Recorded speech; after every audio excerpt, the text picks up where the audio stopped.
Kisah Raden Ayu Siti Khadijah yang dihukum mati. Makam itu terletak di Jalan Gunung Batu Karu, Pemecutan, Kecamatan Denpasar Barat, Kota Denpasar, Bali. Suasananya begitu asri dan rindang karena masih banyak pohon besar yang berdiri kokoh melindungi makam kuno tersebut. Bersebelahan dengan makam kuno itu juga berdiri pura yang lingkungannya juga masih sangat asri. Di makam kuno yang begitu terawat dan asri tersebut tertulis dalam papan keterangan keramat Agung Pemecutan makam Raden Ayu Pemecutan alias Gajah Raden Ayu Siti Khadijah. Pohon besar berdiri kokoh menembus cukup yang melindungi makam. Batang pohon menancap di antara pusaran kuno yang dilindungi oleh jungkok. Makam itu sangat dikeramatkan dan selalu ramai dikunjungi oleh wisatawan, utamanya dari Jawa. Banyak penjual buku di sekitar makam tersebut menceritakan tentang sosok Raden Ayu Siti Khadijah yang dimakamkan di makam keramat tersebut. Dalam buku-buku yang dianggap dari cerita rakyat disebut bahwa nama asli Raden Ayu Siti Khadijah adalah Gusti Ayu Maderai. Gusti Ayu Maderai juga dikenal oleh masyarakat setempat sebagai Raden Ayu Pemecutan, adalah seorang putri dari kerajaan Pemecutan. Namun belum diketahui pasti Gusti Ayu Maderai ini keturunan dari Pemecutan yang mana. Kisah Raden Ayu Pemecutan seperti cerita legenda putri-putri keraton di seluruh Nusantara, di mana sebagai putri kerajaan Raden Ayu Pemecutan dikenal memiliki kecantikan yang luar biasa hingga memikat banyak pembesar kerajaan di Bali. Dalam kerajaannya dikisahkan putri cantik jelita tersebut mengalami musibah. Ia mengalami penyakit kuning yang sulit untuk disembuhkan. Berbagai upaya telah dilakukan oleh Raja Pemecutan, namun tak kunjung membuat putrinya sembuh. Dalam kegelisahan tersebut, Raja Pemecutan akhirnya membuat saingan.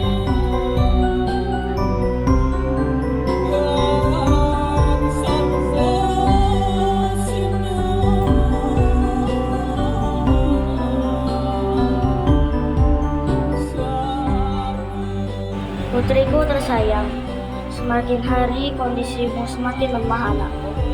Bahkan tabib terbaik di kerajaan pun tak ada yang mampu menyembuhkan penyakit ini. Putriku yang cantik, ibu sangat sedih melihat kondisimu seperti ini, nak. Baginda Raja, tolonglah putriku untuk segera disembuhkan. Carikan tabib dari penjuru bumi ini, Baginda. Ayahku, tolonglah aku, bantu aku untuk menyembuhkan penyakitku. Ayah, carikan tabib yang bisa sembuhkan penyakitku ya. Kondisi tubuhku sangatlah lemah. Aku tak sanggup lagi, Ayah. Ya Baginda, bantulah anakku. Baiklah istriku, anakku, aku akan mencarikan tabib di seluruh pelosok bumi ini. Kita tidak akan menyerah, putriku. Aku akan mengadakan sayembara.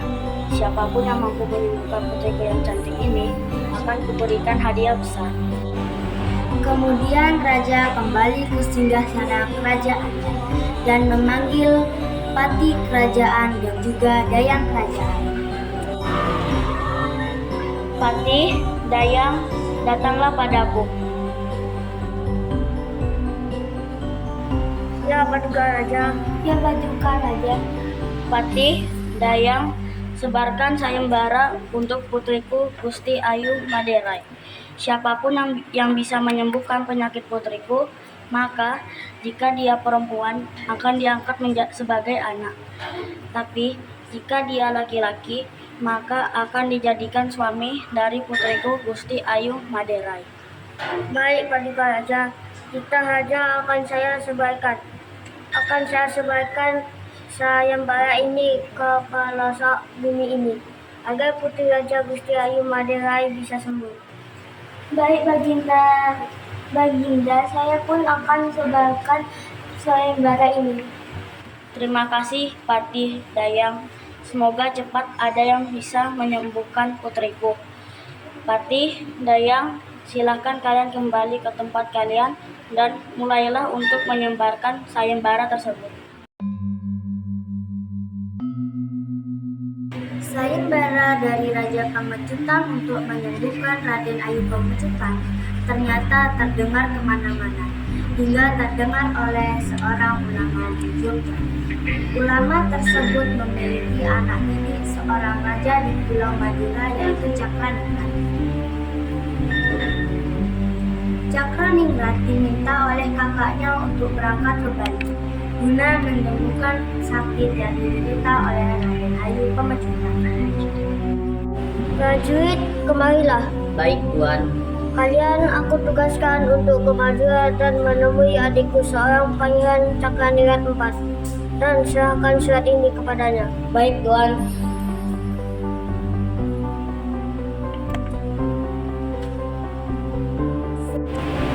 Sesampainya di kerajaan Madura, kedua prajurit itu langsung dibawa menghadap Pangeran Cakraningrat. Siapakah kalian? Kami utusan dari Yogyakarta, Tuan, dan kami mendapatkan mandat yang harus diserahkan langsung kepada Tuan. Baiklah, saya mengerti. Prajurit, mari kita langsung berangkat ke Yogyakarta. Baik, Tuan. Sesampainya di Yogyakarta, Pangeran langsung menemui ulama tersebut. Kang Mas, ada apakah gerangan memanggilku? Adikku, aku mendengarkan ada sebuah sayembara di Bali, di mana sayembara itu untuk menyembuhkan putri kerajaan Pamecutan dan Paseban. Berangkatlah ke sana dan aku percaya kau pasti bisa menyembuhkan putri kerajaan tersebut. Saya akan melaksanakan perintahmu, Kang Mas. Insya Allah Gusti Pangeran menjibah doaku untuk menyembuhkan putri raja tersebut. Berangkatlah pangeran tersebut ke kerajaan Pamecutan dan berhasil menyembuhkan putri raja tersebut. Dengan izin Allah akan berusaha menyembuhkan putri. Berkat pengobatan yang dilakukan oleh Pangeran Cakraningrat, akhirnya putri berhasil sembuh dari penyakit kuning yang dideritanya.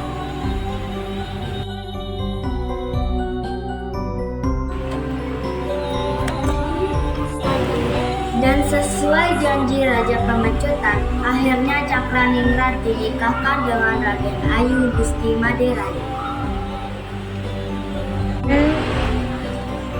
Usai pernikahan, Raden Ayu Siti Khadijah akhirnya diboyong Cakraningrat ke Madura.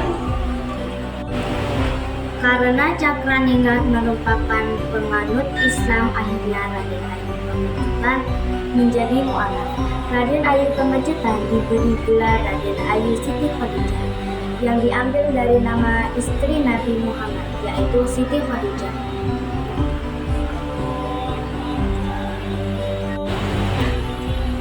Suatu ketika Raden Ayu meminta yang telah bernama Raden Ayu Siti Khadijah meminta izin untuk pulang ke Bali karena merindukan ayah dan ibunya. Kepulangannya ke rumah orang tuanya tersebut dikawal oleh 40 orang prajurit terbaik dari Madura.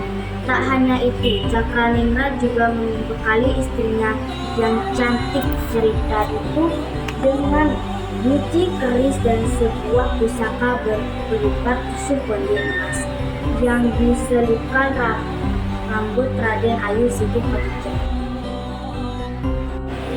Kanda, bolehkah aku meminta sesuatu, Kanda? Aku ingin sekali pulang ke Bali menemui ayah ibuku. Aku rindu mereka, Kanda. Baiklah Dinda, kamu boleh menemui orang tuamu di Bali. Tapi aku tidak bisa ikut denganmu karena di sini aku pun sedang menyiapkan peperangan. Akan tetapi aku akan memberikanmu sebuah guci, keris, dan tusuk konde yang harus kau gunakan. Baik Kanda, terima kasih sudah mengizinkan aku untuk menemui kedua orang tuaku. Kepulangan Raden Ayu Siti Khadijah disambut dengan penuh gembira oleh Raja Pamecutan. Raja Pamecutan dan kerabatnya belum menyadari bahwa putri cantik jelita itu telah memeluk agama Islam. Saat berada di tanah kelahirannya, Raden Ayu Siti Khadijah tetap menjalankan sholat sesuai ajaran agama Islam. Saat menjelang petang, Raden Ayu Siti Khadijah mengenakan mukena dan melakukan sholat maghrib. Hal ini ternyata diketahui oleh salah seorang patih di dalam puri. Para patih dan pengawal kerajaan yang tidak menyadari bahwa Raden Ayu Siti Khadijah telah memeluk agama Islam menganggap sholat yang dijalankan Raden Ayu Siti Khadijah adalah hal yang aneh dan dianggap sebagai bentuk memanut aliran ilmu hitam. Akibat pengawal dan patih yang tidak memahami sholat yang dilakukan Raden Ayu Siti Khadijah tersebut, akhirnya kejadian yang mereka anggap aneh itu dilaporkan kepada Raja Pamecutan. Hal ini membuat Raja Pamecutan menjadi murka. Baginda, saya ingin melaporkan yang baru saja saya dan pengawal istana lihat. Ada apa Patih? Kenapa kau begitu khawatir? Baginda, tadi kami melihat Putri Ayu sedang melaksanakan ilmu hitam. Apa? Tidak mungkin Patih. Tidak mungkin anakku melakukan ilmu hitam. Benar Baginda Raja, kami melihat semua. Baiklah Patih, bawa putri ke setra dan bunuh Putri Ayu agar tidak memalukan kerajaan karena dia sedang melakukan hal yang tidak baik, sedang menganut ilmu hitam. Baik Baginda Raja, kita saja akan kami lakukan. Raja Pamecutan yang murka langsung memerintahkan patihnya agar membunuh Raden Ayu Siti Khadijah. Putri raja yang cantik jelita itu lalu dibawa ke sebuah pemakaman yang sangat luas. Raden Ayu Siti Khadijah ternyata sudah mengetahui dirinya akan dibunuh. Patih, aku sudah punya firasat sebelum mengenai hal ini, Patih. Karena ini adalah perintah raja, maka laksanakanlah. Dan perlu kau ketahui bahwa aku ketika itu sedang sholat atau sembahyang menurut kepercayaan agama Islam. Tidak ada maksud jahat apalagi mengeleak. Patih, aku meminta padamu agar tidak membunuhku dengan senjata tajam, karena senjata tajam tidak akan mampu membuatku terbunuh.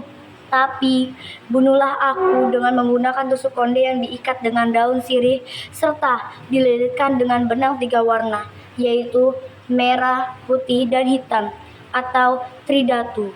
Lalu tusukkanlah ini ke dadaku Patih, dan apabila aku sudah mati nanti, dari dadaku akan keluar asap. Apabila asap tersebut berbau busuk, maka tanamlah aku. Tetapi apabila mengeluarkan bau yang harum, maka buatkanlah aku tempat suci yang disebut keramat, Putri Raden Ayu Siti Khadijah. Baik Putri, perintah Putri akan saya laksanakan dan nanti akan aku sampaikan pada Raja. Putri cantik jelita itu akhirnya tewas di tangan Patih menggunakan tusuk konde emas pemberian Cakraningrat. Maafkan aku Putri, tusuklah Putri dengan menggunakan tusuk konde. Baik Patih. Kematian Raden Ayu Siti Khadijah membuat seluruh prajurit, pengawal, dan patih terkejut karena dari badan sang putri muncul asap yang aromanya sangat harum.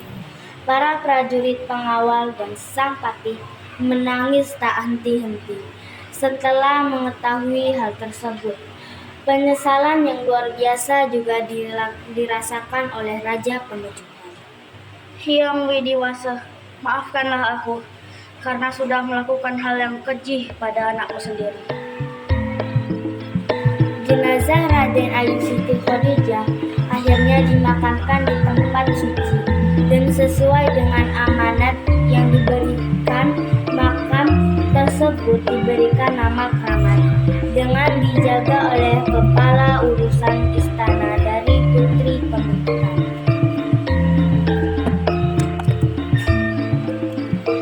Demikianlah kisah Raden Ayu Siti Khadijah, putri dari kerajaan Kamajutan dan Pasar. Atas perhatiannya saya ucapkan terima kasih. Wassalamualaikum